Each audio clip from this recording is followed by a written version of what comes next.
Depuis mardi après-midi, les agriculteurs sont mobilisés dans les 4 départements bretons, Sophie. À l'appel de la FNSEA et des jeunes agriculteurs, la profession fait pression sur le gouvernement qui devrait faire des annonces ce vendredi, des mesures qui se font attendre pour les agriculteurs. Une quinzaine de blocages routiers sont installés en Bretagne comme à Rennes et à Brest depuis ce mercredi matin où le pont de l'Iroise est entravé par 80 tracteurs, ou encore ces blocages à hauteur du pont de Morlaix et de Quimper qui perdure depuis mardi. Dans le Morbihan, c'est près de Vannes qu'un mur de paille a été dressé.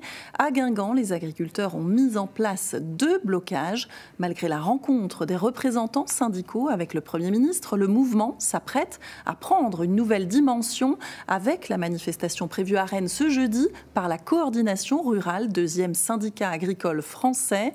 Et selon nos informations, il va même s'amplifier dès jeudi matin dans le Morbihan avec le blocage d'un site stratégique, le dépôt pétrolier de Lorient. Plusieurs secteurs comme le BTP, le bâtiment, les transports vont se mobiliser et annoncent que le mouvement va durer. Et à Quimper, une trentaine de tracteurs bloquent les sorties du Roulien et de la zone de Troyalard. Et parmi les agriculteurs présents, Maxime Darrocha, 27 ans. Le Finistérien s'est installé seul sur son exploitation il y a 5 ans. Si le producteur de lait aime en partie la partie élevage, la partie administrative lui prend une journée par semaine. Et l'empilement de normes est un réel frein au développement économique de son exploitation. On l'écoute au micro de Christophe Boucher. L'impression qu'on a, c'est qu'on doit suivre des réglementations de personnes qui ne connaissent pas notre métier et qui ne tiennent pas compte de nos contraintes aussi, quoi. On travaille avec du vivant, hein. On n'est pas une usine et on dit bah tiens, vous changez telle machine, enfin voilà, on bosse avec du vivant. Nos techniques, je pense que, on a quand même un métier qui a énormément évolué. Il n'y a rien qui est laissé au hasard dans ce qu'on fait. C'est pour ça que c'est un peu lourd. Ouais.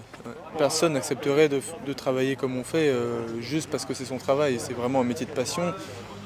Après, la passion ne fera pas tout. Hein. S'il y a des gens qui arrêtent à 40 ou 45 ans, une fois qu'ils ont fini de payer leurs outils, c'est pas non plus pour rien, quoi. Et c'est dommage, quoi. C'est dommage. Et nous poursuivons cette édition en compagnie de Véronique Le Floch, présidente de la Coordination rurale. Bonjour, en direct de Bruxelles. Oui, bonsoir. Alors, vous avez été reçu à Matignon ce mardi auprès du Premier ministre. Qu'avez-vous demandé et qu'avez-vous obtenu ? Alors, nos demandes ont porté sur les trésoreries des agriculteurs. Ils savent très bien qu'aujourd'hui, 40% des exploitations françaises sont en détresse financière. Donc, il faut subvenir aux besoins des agriculteurs. Il faut intervenir par rapport à toutes les indemnisations qui sont dues en faveur des agriculteurs qui ont subi soit des crises sanitaires, et ça concerne essentiellement le sud de la France, mais les grippes aviaires ont aussi touché la Bretagne. Et là, ça nous concerne, nous, pour les tempêtes. Ailleurs, ce sont les inondations. Donc ça, c'est une chose. Le GNR, on redemande sa détaxation parce que cette augmentation de taxes progressive, le gasoil non routier a été décidé et validé par la FNSEA, donc on trouve ça dommage. Et enfin, on demande surtout un moratoire sur les contrôles. Il faudrait une année blanche de contrôle pour justement permettre au gouvernement de simplifier toutes ces politiques et justement de supprimer tout ce qui est un non-sens. Et parmi les non-sens, les Bretons, on vous dirait, excusez-moi, mais les Bretons, on vous dirait, allez de demander des dérogations pour retourner nos prairies, alors même qu'elles pourraient, c'est juste une suite logique, on les a fait durer plus longtemps pour que le stockage de carbone dans ces prairies soit effectif. Et là, tout est devenu administratif. C'est de la réglementation, de l'administration, de la surtransposition. Alors, tout ça, c'est à revoir. Vous avez été entendu, mais est-ce que déjà, il y a eu quelques annonces et quelques engagements peut-être de fait auprès de vous ? Alors, on sait très bien qu'ils vont prendre des mesures par rapport aux trésoreries, par rapport à l'année blanche, on pense qu'elle va sortir. Les mesures par rapport au GNR aussi, des annonces seront faites, mais sous quelle forme ? Je pense que, à ce qu'on a compris, il pourrait faire en sorte que tous les agriculteurs qui aujourd'hui ne demandent pas le remboursement de la part qui peut leur être remboursée, cela pourrait être fait en bas de facture. Mais ce qui était promis pour être des annonces demain, finalement, pourrait être reporté à fin de semaine, puisque j'ai eu de nouveau tout à l'heure le directeur de cabinet, puisque sur le terrain, on ne tient plus nos troupes. Depuis lundi, la coordination bloque plusieurs autoroutes, essentiellement dans le sud. Plusieurs départements sont concernés par des intersyndicales. Alors justement, Gabriel Attal envisage d'annoncer donc des mesures ce vendredi aux agriculteurs, puis mardi lors de son discours de politique générale, c'est ce que vous disiez. Le report du projet de loi sur l'agriculture annoncé il y a 2 jours, finalement, ce n'était pas suffisant pour cesser le bras de fer. C'est ce que vous dites. Vous bloquez encore les routes. Écoutez, nous, les gens sur le terrain sont à cran. Toute cette zone du sud de la France où vous ne pouvez plus vivre d'agriculture, et nous en Bretagne où on est confronté à une agriculture qui n'a cessé de respecter ses engagements par rapport au volume qui nous était demandé, parce que la Bretagne, elle nourrit à elle seule plus de 20 millions de personnes. On sait très bien que Paris, c'est une autosuffisance alimentaire de 2-3 jours. Et face à ce développement que l'on a vécu, aujourd'hui, on va être abandonné parce que nos exploitations, demain, ne seront peut-être pas reprises ou pas reprenables, tout simplement. Pas reprises, faute de candidats, ou pas reprenables parce que, justement, trop d'engagement, trop de normes. Et c'est tout l'enjeu, justement, puisque le tiers des agriculteurs partira en retraite d'ici 10 ans. Merci beaucoup, Véronique Le Floch, pour votre intervention. Et on l'a vu dans le JT à Rennes, Vannes, Quimper, Morlaix-Brest ou Saint-Brieuc ou encore même Carré. Les agriculteurs sont mobilisés à l'appel des syndicats FNSEA et aussi JA, mais aussi Coordination Rurale. Ce mercredi matin, ils annonçaient d'ores et déjà que leur objectif, c'est de tenir plusieurs jours. On en parle ce soir avec Arnaud Lécuyer, vice-président de la région Bretagne en charge de l'agriculture. Bonsoir. Bonsoir. Et Nicolas Legendre, journaliste pour Le Monde et auteur de Silence dans les champs, une enquête sur le monde agricole, agroalimentaire breton, récompensée cette année par le prix Albert Londres. Bonsoir Nicolas Legendre. Bonsoir. Alors on démarre avec vous Arnaud Lécuyer. Selon la région, le mouvement de contestation agricole actuel est plus une crise de confiance et de ras-le-bol généralisé qu'une crise des prix et des revenus. C'est pourtant bien la question de la rémunération qui cristallise la colère. On l'a entendu encore dans le JT tout à l'heure. Oui, la question de la rémunération, même si en Bretagne on a eu cette chance, il faut s'en féliciter que les cours tant sur les productions laitières que sur les productions porcines ont été relevés sur l'année 2022. Ça a permis aux agriculteurs, aux agricultrices de pouvoir mieux vivre.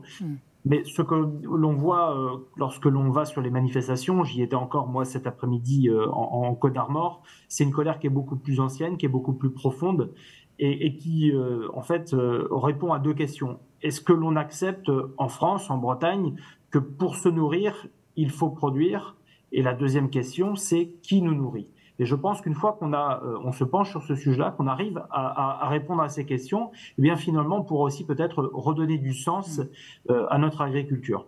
Donc, on parle là de sens, on va en parler justement un petit peu après de ce modèle. Alors Nicolas Legendre, à travers l'histoire de l'agriculture bretonne sur laquelle vous avez travaillé, on retrouve régulièrement ces actions finalement à la mise en scène bien huilée, des fils de tracteurs, des tas de fumier, des blocages de routes, souvent impressionnantes et très faciles à médiatiser aussi. Ces actions portent-elles leurs fruits à travers l'histoire? Ça dépend pour qui. D'une manière générale, effectivement, c'est... Ce qu'on peut voir aujourd'hui, finalement, on l'a vu depuis 40 ans, c'est des fils de tracteurs, ça a été des préfectures envahies, à Morlaix en 1961, etc. Et d'une manière générale, ça s'est révélé un moyen efficace pour obtenir que les gouvernements successifs lâchent du lest sur un certain nombre de choses.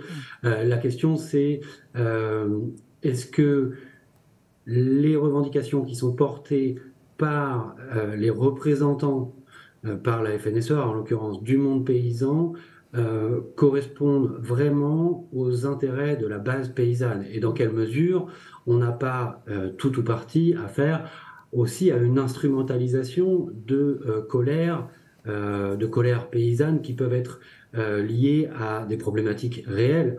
Mais est-ce que ce qui est en train d'être obtenu ou ce qui va être obtenu très probablement dans les prochains jours correspond réellement aux intérêts de l'ensemble? C'est pour moi une question centrale et qu'on se posait déjà en fait dans les années 70.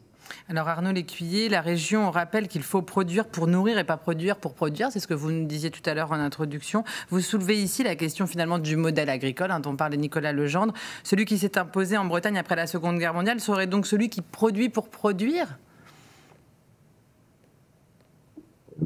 si la question m'était adressée a priori, mais la question qu'il y a derrière, en fait, elle n'est pas tant uniquement celle de la production, elle est celle aussi de notre alimentation.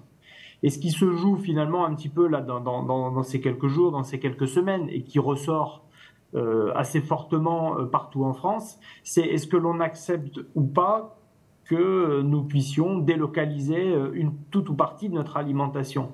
Et quand on dit produire pour se nourrir, c'est bien ça. Aujourd'hui, on a des difficultés sur un certain nombre de productions, notamment en élevage, à continuer de produire. Il y a le sujet du renouvellement des générations que l'on traite, nous, côté région Bretagne, mais il y a aussi le sujet de l'acceptation de l'élevage.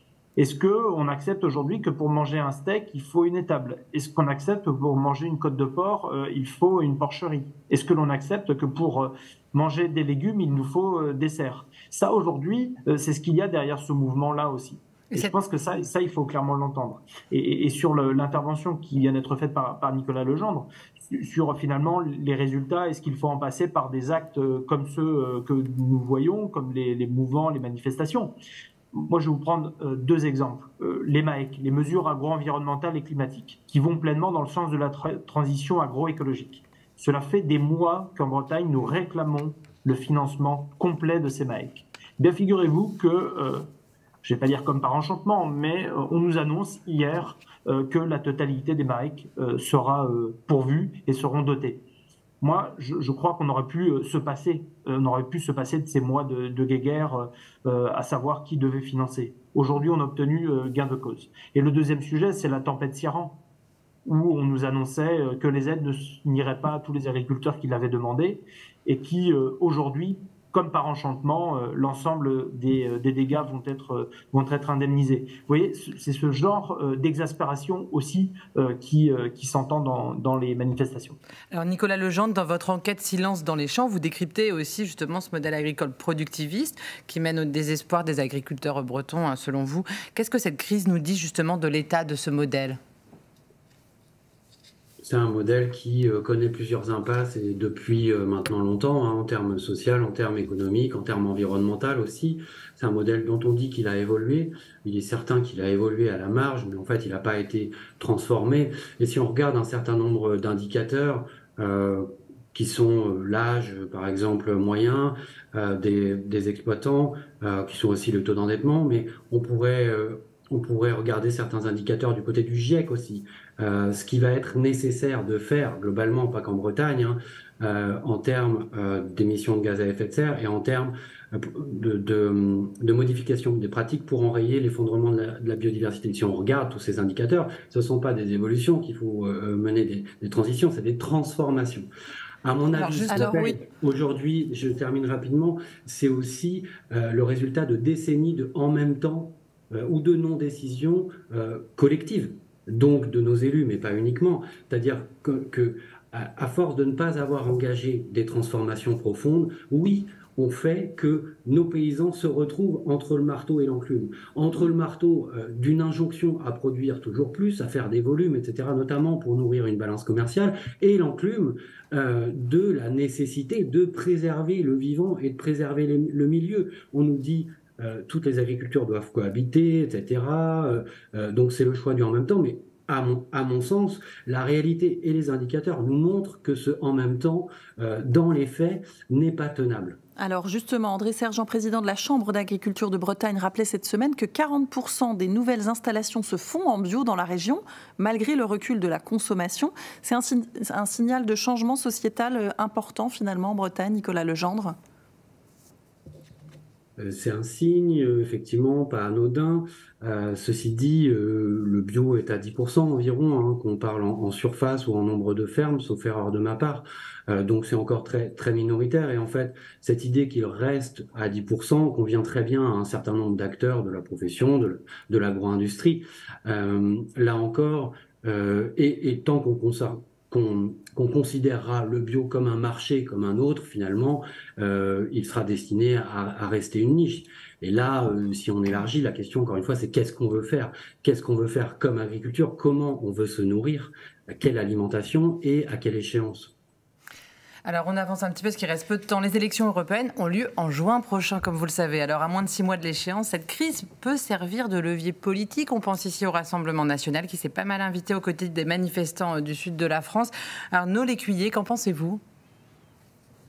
Écoutez, si le projet politique du Rassemblement national, c'est de faire et de soutenir ce qu'ils ont soutenu pour les Anglais, c'est-à-dire le Brexit, on en voit aujourd'hui les conséquences, à la fois de ce côté ici de la Manche, avec des dizaines de bateaux qui ont été détruits dans les conséquences du Brexit, et de l'autre côté de la Manche, chez nos voisins britanniques, l'agriculture, aujourd'hui, elle est au plus mal.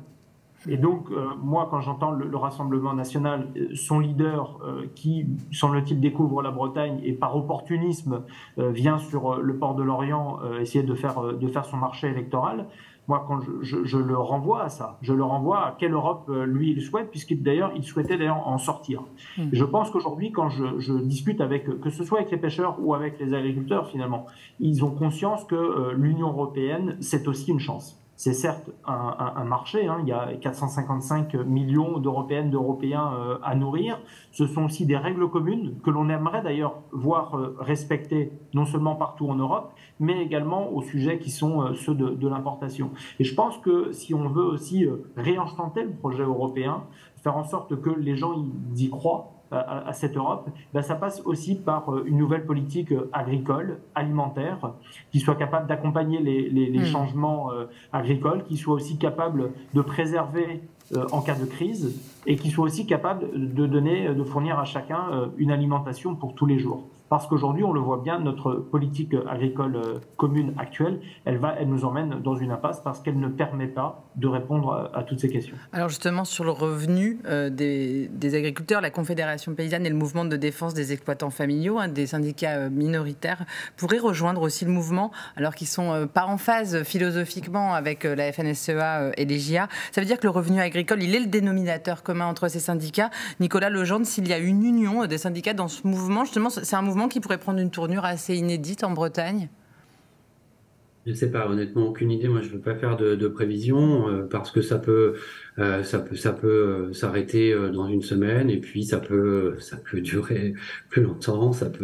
Voilà, on a les précédents des bonnets rouges, on a le précédent des gilets jaunes, donc c'est assez imprévisible à ce stade.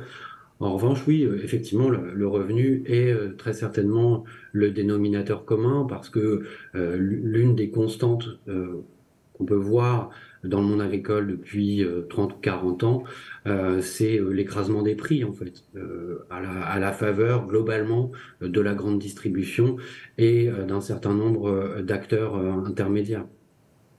Merci beaucoup, Arnaud Lécuyer et Nicolas Legendre, de nous avoir éclairés sur ce sujet.